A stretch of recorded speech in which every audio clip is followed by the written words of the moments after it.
I'm Christopher Zweig, and today on CJ at the Movies, I got some new films, including the highly anticipated Project Hail Mary with Ryan Gosling, Samara weaving back in Ready or Not 2, Here I Come, plus James Van Der Beek's farewell performance in The Gates. Let's take a look.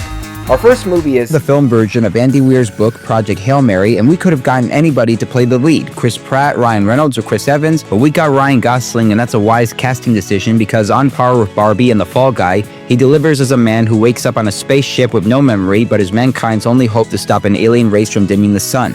Regaining his memory as a scientist and middle school teacher, he ends up doing surprisingly well at examining the puzzles, especially when he makes contact with a rock-like alien whom he names Rocky, and no, he's not voiced by Sylvester Stallone. Project Hail Mary is the first directing job for Phil Lord and Christopher Miller since 22 Jump Street, and these two know how to take on various genres. The screenplay was also done by Drew Goddard, whose other Andy Weir adaptation was The Martian, and like that film, this one knows how to be funny, visually stunning, emotional, and consistent, and Gosling merges his acting abilities into one character. He's terrified of being involved with something as big as traveling to a star to save humanity. He's befuddled when he wakes up and has no idea what is going on, and he adds some much-needed humor to this space odyssey. Add some great special effects and a challenging story, and you have yourselves a sci-fi gem. So see it. Our next movie is Ready or Not 2, Here I Come, although the movie itself makes it clear that the 2 was uncalled for in the title. It's a sequel to the horror comedy where Samara Weaving played the bride Grace, who found out that the Lee Domus family she married into were a cult of Satanists required to sacrifice her in a game of hide-and-seek. She won and they all exploded, but that's not the end of it, as the Lee Domuses were part of a council which includes people from all over the world, like a Chinese mother, an Atlantic City cokehead, and a Spanish father, but the main family targeting her is the Danford family led by David Cronenberg and also consisting of twins Sean Hattasey and Sarah Michelle Gellar, and Elijah Wood is their lawyer laying out the new rules in a double or nothing game which now has to include Grace's younger estranged sister Faith, played by Kathryn Newton. Whoever kills Grace and Faith will be the head of the council, and whoever kills another team player, even by accident or fails miserably in the end, boom. The screenplay is only predictable on that notion, but there are some explosions that pay off, and the rest of the film provides us details we probably wouldn't have guessed in the franchise, and the rules of who gets to kill Grace based on the next of kin couldn't be more explicit. Ready or Not 2 was once again directed by Radio Silence, who also made Scream 5 and 6 and Abigail, and they both guide Weaving and Newton with the right kind of attitude, humor, and consistency. This isn't better than the first, but it still knows how to catch the bloody bouquet, so see it.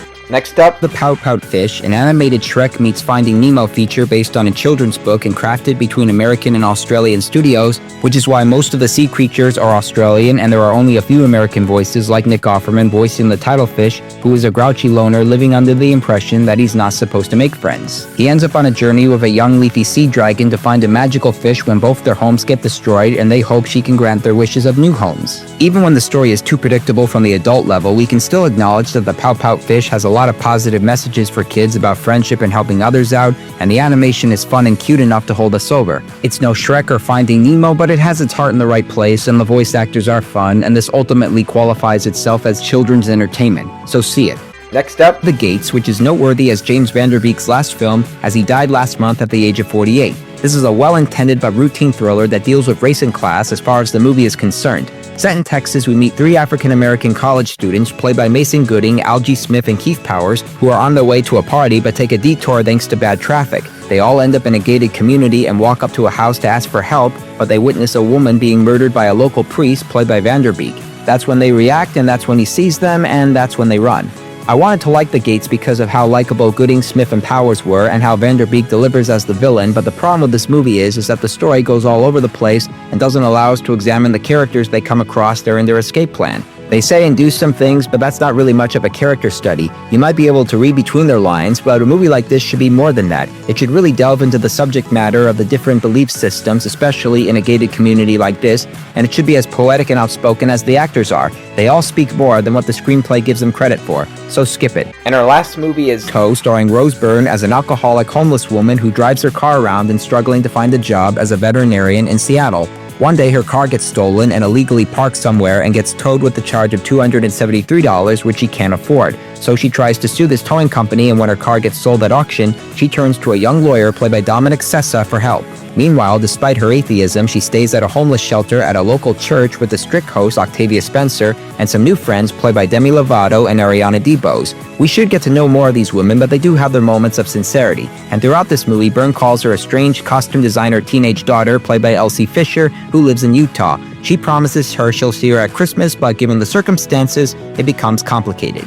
Rose Byrne won the Golden Globe for her performance in If I Had Legs, I'd Kick You, where she played a hurried mother dealing with a lot of problems in her life. I thought her acting was profound, but I still thought the film was too stressful for my mind. In Tow, she plays another mother dealing with some problems, but they're less stressful and more strong-willed. Cars being towed can be problematic, but the movie chooses not to over-dramatize the subject matter and allows the mother to find connections with other people in the long run, and Byrne is very good, so see it. Recapping this week's new movies, thumbs up for Project Hail Mary, thumbs up for Ready or Not 2, Here I Come, thumbs up for the Pout-Pout Fish, thumbs down for The Gates, and thumbs up for Tow. Well, those are the new movies I'm reviewing this week. I'm Christopher Swag. Stay safe, and I'll see you at the movies.